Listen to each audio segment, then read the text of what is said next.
What happens when a couple of guys who have spent the last 20 years working on their writing craft finally decide to get serious about publishing, only to face a crumbling industry, AI written books, and a deluge of amateur self publishing? Well, let's find out. All right, so we're back in Hacking It. Dan, how are you? Yeah, hanging in there. Dan Allen, all the way from Voice from the West, somewhere in the mountains, somewhere we don't know. And me too, somewhere Secret in the West. location. Some of the mountains, by the way, pretty near Denver.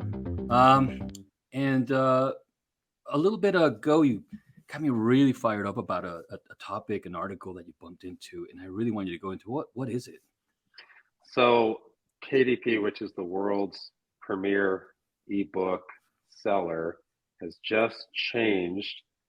I don't know if it's quite a guideline yet, but it is a requirement in terms of disclosure concerning AI. So let me go ahead and bring up that article. Okay, so this article comes from the Authors Guild. And I'm just going to read a paragraph. So today, Amazon announced its new policy requiring those who post content to its Kindle Direct publishing platform to disclose to Amazon if the content contains AI-generated content, including text, images, or translations. The new policy comes after months of discussions between the Authors Guild and KDP leadership on the need for safeguards against AI-generated books flooding the platform and displacing human authors, and to protect consumers from unwittingly purchasing AI-generated texts. So basically, yeah, your own when you words. submit something, you have to now declare whether or not it is AI-generated versus AI-assisted. So AI-assisted, if it's AI-assisted, whether you're using it for editing or just in minimal technical ways, you do not need to disclose that it is AI-generated. But if you are using it as your generator for content, you must disclose that now. Wow, what do we think about that? Well, I think at this point, they are not disclosing it on the Kindle bookstore yet, but they said that they have the right to disclose that. So I think it's the first step to disclosing it. And I think they're going to see how this goes.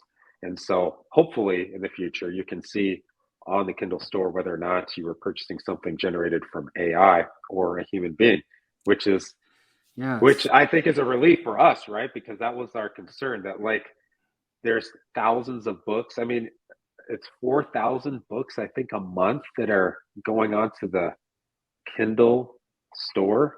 That's crazy. So, how many of those are AI?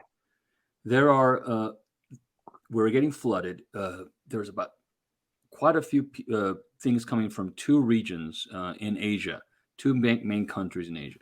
And this, folks, is not anything to do with it. It's just a reality. China and India are producing a lot, and this you can look into. There's a lot of articles already about this, of books through AI so that they can tap into our market and sell us our own chat produced kind of genre books or whatever it is. It is a huge nightmare because it would just ride us into irrelevancy. It's like a slush pile from hell. Think about that. It doesn't help the consumer, the listener of podcasts, the reader, because if I'm trying to find a book, let's say I'm trying to find a book about something, and it's like I'm looking through, well, there are so many that I don't know what to pick. It really touches upon all creative aspects because it's not just writing. By far, it's not. It's not just script writing. It's not a Hollywood problem. It's not an individual localized problem. It's a problem across the entire spectrum of creativity, photography, artistic design, writing, obviously, and many other forms of expression. What this does is that it makes it all the harder for someone who's developing their craft to have a chance to have that arc. Before you get into this, if you want to call it an arc, I don't like to look at it as an arc. I like to look at it as a climbing, so an inverted arc. But before you can even get to that set off point, maybe you get good enough in your craft. Maybe you've already are showing signs of technical prowess in your writing, as I think you feel already. But then now it's this gargantuan challenge. So do we trust that the industries are going to resolve this problem, or is it going to require government intervention It's and it's legislation. a wrestling match. It's going to be handled differently in three regions. One, well, here this market is one of the hottest, is maybe the hottest market in terms of lucrative potential, right? So the American, the Anglo-speaking, English-speaking market. Uh, the U.S. Canadian market is huge. U.S. Canadian England market is huge, just population wise. Okay, it's going to be handled different in Europe. Europe already is setting a lot of controls and asking for a tremendous amounts of regulation. And then Asia isn't going to care. They just have a different perspective about creative writing and ownership. And this has been a long time. Even our teacher, I'm going to call him out, Mr. Larson, said a long time ago that, yeah, in Asia, they just don't have, they have a different concept of what imitating is. In other words, they can take someone's work that they like, and it's just theirs. The idea of ownership of intellectual property is a completely different concept. They still have that issue, and it really conflicts with people like us who are very individualistic and who want to make a name, literally a name for ourselves. I'm, I want to Yeah, ask you. and I think right now, what this AI thing has caused us some trepidation or concern is that before we just assumed we were up against, the publishing world's challenges, which are real, and there's a lot you got to get through I mean, starting with getting an agent, and then getting an agent is itself a challenge and a threshold you have to cross, which not everybody even does, and then to go from there to actually getting a publishing house to actually consider it. Now it's like we're up against like what you said, a bunch of garbage and a bunch of money grubbers who are just using only hacks to flood the market with junk, and that's where we feel like that's not fair. That makes what we're trying to do even harder. So I'm glad it's a reassurance that KDP as the premier ebook platform is actually starting to do something. It's a movement in the right direction. It's still going to be one hell of a fight. The technology companies are way ahead, both in the technological level and capability of their software, and anticipating what legal hurdles they can encounter. They're so far ahead, you have no idea. It will depress you to look into it, but that's the reality. Now, it's going to be a fight, and it's going to play out. So it's exciting and scary at the same time, because what I think could happen with this digital slush pile, I think we should just call it that. If you can't find something that's good, and it's just a slush pile, and you can't find it, then it kills the efficiency of, say, something like Amazon's Kindle or iBooks. Because what do you do when you go there to look for a book that's maybe $1 or $2, Dan? What do you do? What are you doing? Looking for a good read that's Yeah, not much of a risk in terms of purchasing. Like I absolutely don't expect. I don't expect. I like that. Yeah. If I'm spending money on a book, for it to be crap. Now, if a book is free, you get these free deals all the time. Like, give it a try, and if I don't get into it, I don't care. But if I'm spending money on it, I expect good quality. I mean, that's what we grew up expecting, right? You can't get published unless you're good. Yes, thank you. That's what I was looking for. I appreciate that you called that out. We had a system. Let's go back to the 90s, everybody. You want to get your short story published, you're going to go to a magazine like Omni. Nobody knows about Omni. It's still around digitally. I was surprised that Analog was another, like a sci-fi one.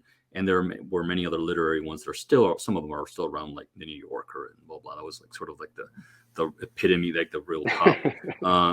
Yeah. And why are you laughing? What do you think? Because the New Yorker, I mean, that was the epitome. That it's like I would read a story in the New Yorker and I'd be a little bit in awe of, wow, this must be really good, even if it wasn't that great, because I think the New Yorker and those kinds of literary magazines were so much about style.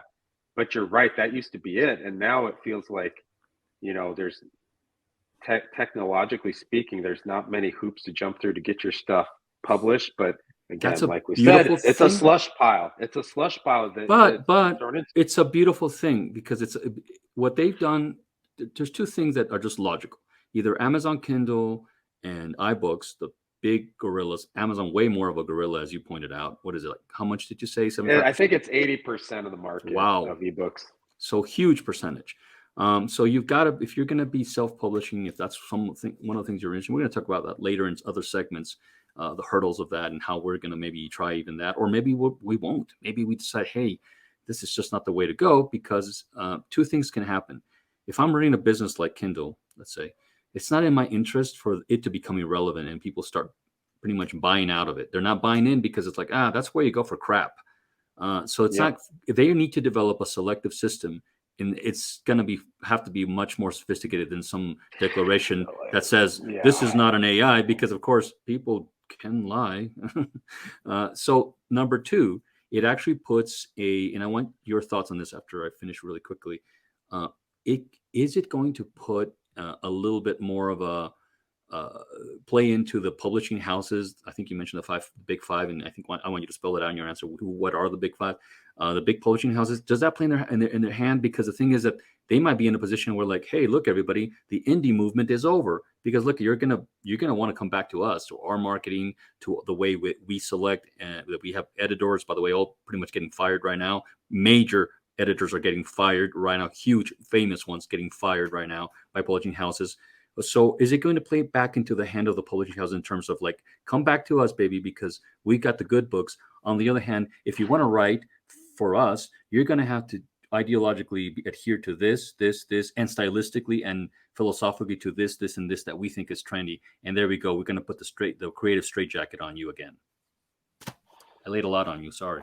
Yeah. Well, so the big five in terms of publishing are Penguin / Random House, Hatchet Book Group, HarperCollins, Simon & Schuster, and Macmillan. Badass. So, just knew that. So I think there is a huge shift in there, and there's the old guard is going away, so that opens up some opportunities, I think. Going away. Doing my research though, I think the steps that you go through to get published through one of the big five and getting self-published in a way that is actually relevant and that's going to garner an audience is pretty much the same. You need to have a quality draft. It needs to go through some serious editing, whether that is, whether you have your own little group of editors or you hire somebody. Then you're gonna do it yourself. You're gonna have to be good. We're gonna do it ourselves. Look, if you're starting out as a writer, I want to say something so that all the hacks out there that are out there, you can all go straight over here, because there's a lot of people trying to make money. We're not going to be those people, by the way. So right off the bat, disclaimer: this is not going to be where I go. All these how-to books and all these workshops and seminars of where you pay to get your manuscript work done, to get this and that. So it's good. Don't bother with that. You writer, you, Dan, me, the writer, need to become good at all those things and produce quality work from that we're going to sell. That you have to do it. If later on, don't pay for anything is what I'm saying. Do not pay for anything right now. Do it as much as you can. Are you telling me, or are you telling the audience? Me and everybody. Here's the difference. There's no audience. It's just us. I wouldn't say everybody. Because you and I have English degrees. And we have spent how many years writing? You gotta get good at this stuff. What, 30 years? Like we've mastered the grammar, where we know we have our own style. So we've mastered the basics. So if you are at that point where you feel confident, then go through the whole editing process. You don't need to hire somebody else, but you got to know your fundamentals. One of the things that you told me a couple of years ago was that, and I mirror that feeling. It was a punch in the gut, and that was that the way that the publishing industry was going, had a very prescriptive way of looking for something. So they get on this thing like, if you're not A, B, and Z and are writing about A, B, or maybe even C, then We don't want, you're not even going to get looked at. And you don't have to spell out what those things are, but it can be whatever it is. It can be you're a writer that wants to write from the perspective of a vampire gorilla. I don't know. And it's just not happening because what really is hot is we want zombies. We want zombies of a different background and different perspective in life that mirrors some ideological movements that are going on right now. What does that do to a writer? I remember how you felt, so just try to go back in time and tell me. I mean, you were distraught. Yeah, I was worried too much about what the trends were, what the expectations were of the industry. That distracted me from telling stories. And there's always, whenever you're writing, you're always trying to capture an image, a feeling.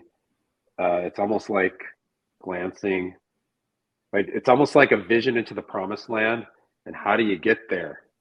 And it seems so far off, and it seems like you gotta go through a huge desert to get there, but it's so worth it, and it's so easy to get distracted in that wilderness, to focus on all of the problems along the way, whether it's the publishing industry, whether it's trends, whether it's whatever it is. You've got to stick to your path, as straight a path as possible, which is writing, and trying to develop that vision, trying to tell those stories. And because there's just so many ways to get distracted along the way. And that was my problem. It was a lack of confidence, like you've pointed out many times, lack of faith in myself. And if you are a writer, you just need to stick to it. You need to keep going to the promised land. Well, it's a coda that we have been developing, but those were not unfounded fears. In fact, they've because of the indie movement, those were largely undermined. So it's kind of like karma. So let me just say, this is not going to be politically hot in any kind of way, but the publishing houses, let's just say one publishing house wants to hear about certain voices that are unheard. Now I'm all for those voices. I really, truly am. But they have to come and rise organically. If they don't, and if they're, picked, like I want something to write about, crossing the border or something like that. So I want a writer that's, what ended up happening is that even that got hijacked, because one of the books that was written by a white lady that, wrote it as if she had crossed the border, but she didn't do that. Is that wrong? I don't think it is, as long as it's good writing. But what the publisher was looking for is like, no, we want somebody that's doing that actually was there, and this is not it. So pushing and prescribing, it's in a way kind of semi-commissioning writing and creativity can backfire, and it did backfire. One of the ways that it happened that was a scare is this was back in the 2013 through 2017, 18, and it fizzled out. The pandemic, by the way, killed this movement. But there was a big, and I can point you to the articles. You can find them. Just search Goodreads and a little bit about publishing, and you'll find that many people are using Goodreads to, and this even happened among authors, which is pretty disgusting. You would get a writer, maybe he was from Iowa and he wrote about growing up in a farm or something, and then somebody would get on there on Goodreads and have a huge amount of other people and use technology to create a lot of negative comments about why that wasn't a story that fit with the times, that's not on the right side of history. Is writing about being on the right side of history? Now, what happened is that writer would get so much bad rep because of something that happened, or maybe that writer got into a fight in a bar, and all of this outside stuff started to become drama. This drama stuff, some of it artificial, much of it artificial, started. I think they call it cancel. They eventually called it cancel culture. Unfortunately, I don't like those terms like that. I don't like trendy terms like that. But what happened is that writing was really suffering, and writing in the articles that I read around the time that you were so distraught, and in fact, I wasn't distraught. And I try to cheer you up, and I feel like I did, because I told you this will fade out. What do you think? What's it making you think? Is that something that is a big hurdle, or it was, and we can look back? And like I said, and within the context of now the publishing houses lost a lot of their power to dictate what gets written. That's my problem. I don't care what gets written. Write whatever. But now they've sort of lost the power. Are they regaining it because now maybe Kindle and Apple Books or iBooks is becoming less efficient at delivering quality stuff? I think your focus needs to be on honing your own craft. And if you're thinking about other things while you are writing, it's going to be a distraction. It's going to take away from the authenticity. Now, that is not to say that you can't you shouldn't be aware of your audience or your niche or your genre that you're writing into, but I think your writing just needs to be good. And I think that's one thing Yeah. we wanted to talk about is what is your aesthetic? Because if you don't know what your own writing should sound like, or who you are as a writer and what your style is, you don't have a chance because you're just going to get drowned out by everything else. Well, So that's why I'm what is your bringing. aesthetic? Who cares what other people do? This show is about us. Sorry, guys. If you come along, great. But it's about how you and I are gonna try to make it. Hack it till we make it. Right? Am I Yeah, right? yeah. Help me out. Am I wrong? No, it's I've gotten to this point where I mean, we're I angry. have such I have such We get confidence fun in in the what belly. I am writing that I'm going to do it no matter what. And it's just and it's really boiled down to committing to a story. Yeah. You believe in the story, you Yes. develop the story. Now there's a couple of different approaches when Oh, writing a story, and you and I have two, I think, kind of different approaches. But let me tell you a little when bit about that. But please go on. I interrupted you. well the point is that The I'm approaches. I'm to the point where I've got my approach down. I've got my discipline down. I'm writing at a very specific time. I'm very disciplined. Yes. I'm going for a target number of words every day. And then I don't worry about it. As long as I have my writing time and I know what I'm writing, and I believe in the project that I'm writing, Getting on the saddle. it's just a matter of time and it's just a matter of process for it to get completed. And then what happens after that, the publishing part, this is where I think you and I we're we're newbies about the publishing part. Like that part Yeah, is a huge learning curve. But absolutely. right now, I feel like we're in a very good spot in terms of our writing practice and our discipline and our vision as writers. You can't. You can look at a horse all day long, but you're not getting anywhere unless you saddle up, unless you get on that Yeah. saddle. That's what writing is for you, as the way you describe it to me. Now, when I speak about aesthetic, I'm going to elaborate what I mean by that. It's not just, and we're going to deconstruct it a bit. When I speak about it, and it's something I'm still developing, it's a bit of a thing I was going to do or have been doing anyway throughout my writing process, which is I've been there a little bit ahead of you, just a bit, because of the things that got in the way in your life, in terms of things that I completed that I feel good about. And you're still looking for that one thing, which I want you to find, which you're gonna find. And that's what we're doing this because we want to connect with a readership one day and have that and just have that communion. And that's so gratifying. That's going to be so gratifying. If the self-publishing route ends up being the way that we do it in a way, or if we do a hybrid, I think a hybrid is what I'm looking at. A place where we go the traditional route, because I'm not for going the traditional route, and I don't think you'll quit it either. But I also want to be able to control some of the things I write and connect with directly with people that might want a little bit of ecological type of novels that I kind of write. And by ecological, that's something I'll touch up on later. It doesn't mean environmental. It means what's here and what's now, the human experience. So this put me. Let me talk about my experience. Why I'm talking about aesthetic is because I realize it's two things. One, as you're writing and your process, you're growing and thinking about what you're doing. You're gaining self-awareness. When you're at the outset, that's going to change a few ways, and you might have some premises. Like one of the premises that I'm gonna spotlight for you, Dan, would have been something like, if you're a little bit of nitty gritty, you may have already changed your mind, and you'll change your mind many times because that's the way growth goes. Like if, for instance, a long time ago, so many years ago, I told you, and you laughed at me, but I told you, look, one of the things, this was many years ago, like 9 or maybe more. I told you one of the things that a writer can do, and this is all writing, is to Learn from other creative people, learn from artists, learn how they do it. And it's actually easier. Why? Because it's not writing. Talking to other writers sometimes is like shooting yourself in the foot, because you're both sort of, where it's like magnets sometimes. You and I came together because we just sort of click, but it doesn't happen with everyone. And so if you're a writer and you hang in with photographers, you hang in there with art, with music, you hang in there, and by hanging in there, you create relationships. You go to these things, you make them part of your life, and to boot, you learn a little bit of how to do it. For instance, I learned how to take good photos, nature photo. I was interested in nature photography.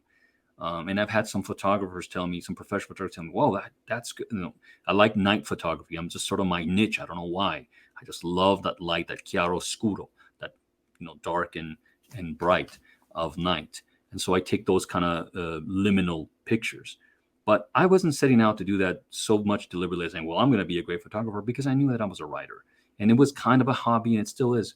But I didn't know until a little bit later that it was going to inform the way I create composition, the way I compose certain scenes visually, and the way I write them. It did inform me. When I found out about this, I also got into cars. I didn't do that because, and it's nothing wrong with it. I think I encourage people to live with the manuscript, which means actually live some of the things, be a bit of a method actor in some of the things you do. But just don't expect an immediate payoff. Don't expect, one of the things I want to talk to you about, and that's what's very relevant, is your history novel. So I'm going to pause because I've been talking at length. Let's talk about that old historical that you started writing. My God, I love that script that you wrote in high school. This guy is a genius, this guy, Dan Allen, okay? In high school already, he's got a complete script about... Well, it was about the fur trade in the Canadian, North American border. 16 years basically old. The Boundary Waters. But yeah, 16 years old. And it was an idea, a story idea that my dad came up with in terms of what would happen if a voyager, who were these voyagers, were French Canadian canoemen that would take the pelts from the Native Americans and bring them back to the trading posts, and then they would sell these pelts to ship them back to Europe, and they would turn them into lead-laden hats that were the rage in Europe, and it just funded this entire industry that helped develop the Canadian, North American area in terms of trade routes. So, what would happen if, a voyager fell in love with a Native American woman, they had a child, and the woman and the child were kidnapped. And it was this great story. And it's kind of the tale, the story of me writing that story is kind of tragic, and also this part of my growth as a writer, because I developed the story into a kind of a treatment, like a 30-page treatment, and we tried to send it around to the people in the Hollywood industry, and then we tried to turn it into a script, but I turned it into a script when I was basically in college, and then after college, and then I started my family, and I was just, I don't know, I just had a crisis of confidence, and so I abandoned it. So and the part that I'm interested in unearthing is not the part that you're judging it as a failure, but the part that was part of your process with it. Because first of all, it wasn't a failure. You just don't realize that it wasn't. It's just fed your character in certain ways. But my point in making you think back to that has to do with how were you living with your manuscript then? What the research, did you at one point just feel disconnected? Because I feel like you did. Like it was too much. Did I feel what?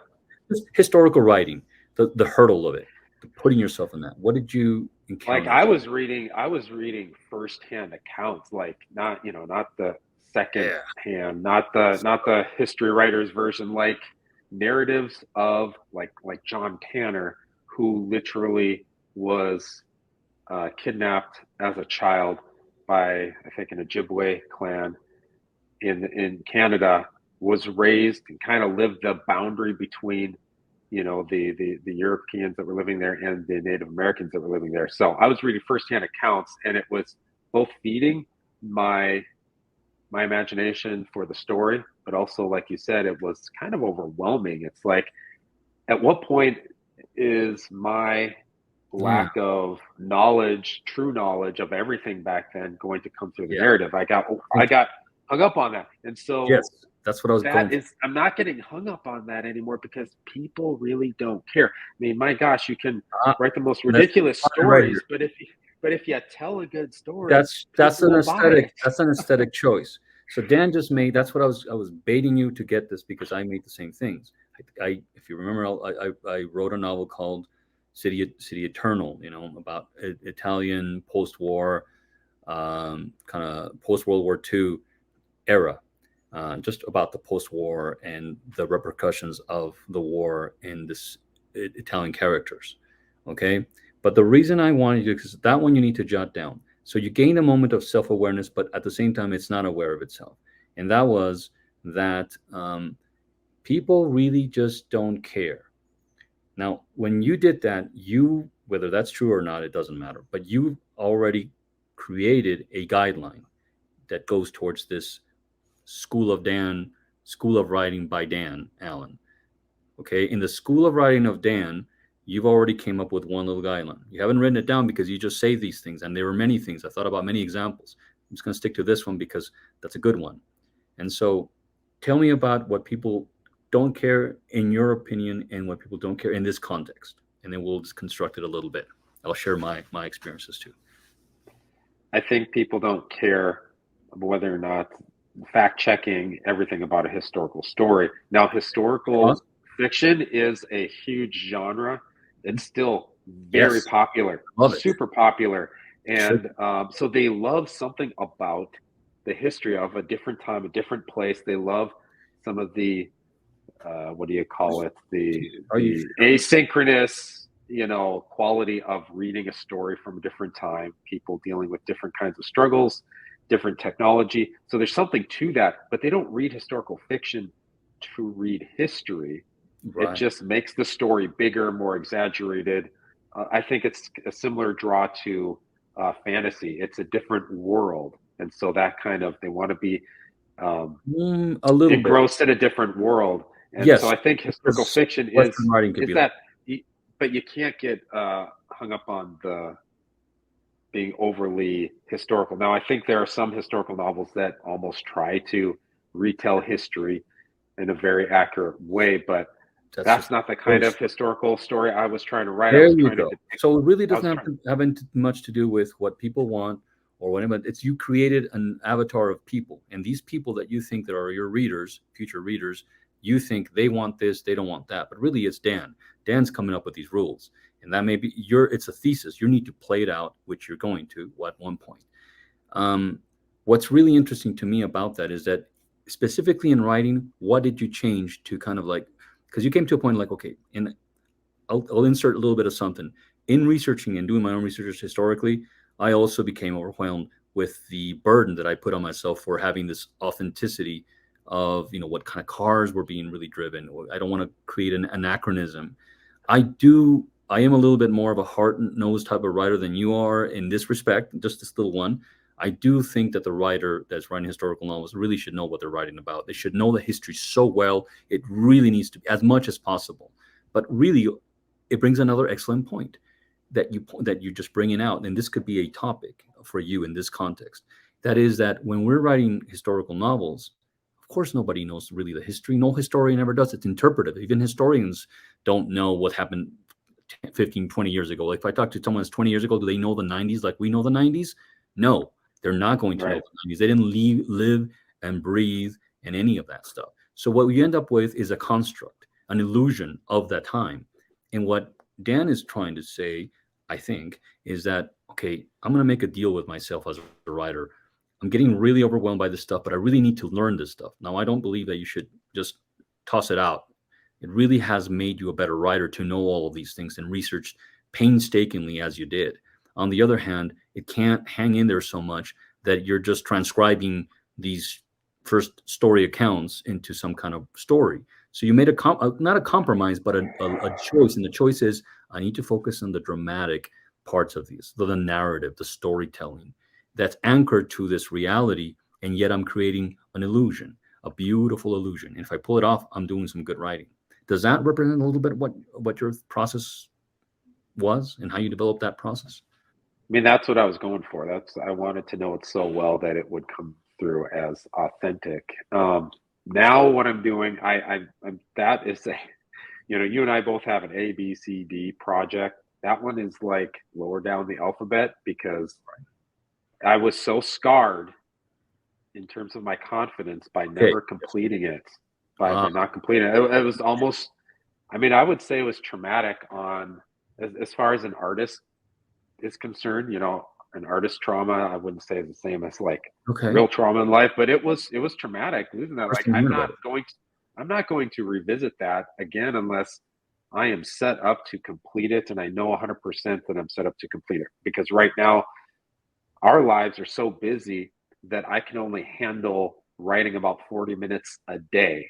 And my commitment, my discipline is to write 40 minutes every single day, 7 days a week. And the words pile up, and I will make progress.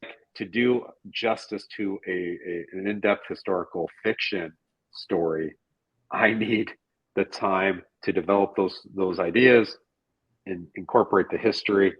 And personally, because of that story, because of how tragic it was for me as a writer, I need to have everything lined up, and that may not happen for, I don't know, decade. We dive in. That's a great point to kind of bring this topic into a good perspective. The research I did and the learning experience of it really enriched my life. And I want you to think as a mini challenge about the ways that those kind of setbacks that you think are setbacks actually led you to develop an aesthetic. A little bit, there was a bit of a trauma there in which you're going, okay, this was painful, so I don't want to go back there because it's painful. But I want you to think about the aesthetic, and there are many others. One of the things that can be hijacking to someone's writing practice or creative writing or creativity of any kind of endeavor is that they look at something as a failure, and it may very well be a spectacular failure. This podcast could be a spectacular failure, and yet I'll have learned quite a bit from it. And I'm learning things from you that I didn't get the privilege to learn from you. Like I didn't know that this was something that weighed on you so much. However, do you think that all of this research that you did and all the narrative that you read, do you regret that? Do you think it was a waste of time? No, because now that I've gotten back into serious writing, like I'm going to complete my projects and then I'm going to get them published in whatever routes I choose, that I am going to set myself up for success. Like I'm going to make sure that time is on my side, that habits are on my side, and all of my habits, if my habits are lined up correctly in combination with time and in combination with my commitments, I will complete my projects, because I'm unwilling to pour my heart and soul into writing projects that are not going to be completed anymore. So I've had to rearrange my life in terms of my habits, my routines, so that I know with 100% certainty that these projects are going to be finished. That's what I've learned, because I can't go through that again. Like I don't think I could handle, not completing the projects I'm working on now and then continue as a writer. You're still very goal oriented. This is an anxious project. It's where I was in 2018 that led me to a very dark place where I wanted to feel something was completed. But you're in somewhere else where I was 5-6 years ago. That's a little bit of a difference. And that's why you've got this push. But what I'm just trying to get to is that all this pushing from before is contributing to an enrichment of your character. But if you don't allow it to be, you're just going to you'll have wasted your time, and you look at it as regret, and it will not make you a better writer. You need to develop as an artist and not as a goal-oriented person, because this isn't a goal to have. And I know exactly what I'm telling you this because I had the same thing. It happened to me where I gotta get this book, and that was it. That's all of those attempts were that because I want to finish a novel. And I didn't get to finish the novel because I didn't allow it to happen to me. All of this other stuff that seems like meandering and going all over the place and research-wise and living-wise It's not wasted if you internalize it and absorb it and are always learning.